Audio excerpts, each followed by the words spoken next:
are going to study the Children of the Promise, lesson 5 of our lesson, The Promise. On the last week, we studied about the everlasting covenant with Abraham as the protagonist with his faith in natural obedience.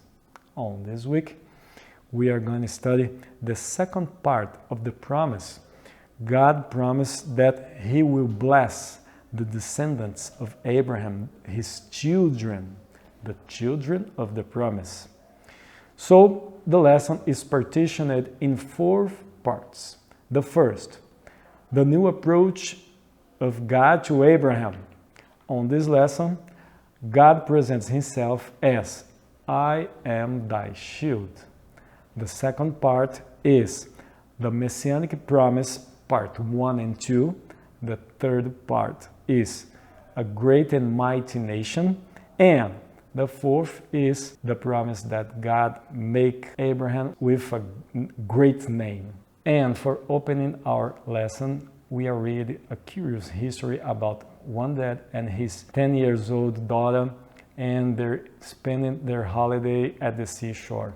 And in one moment, they decided to swim in the ocean.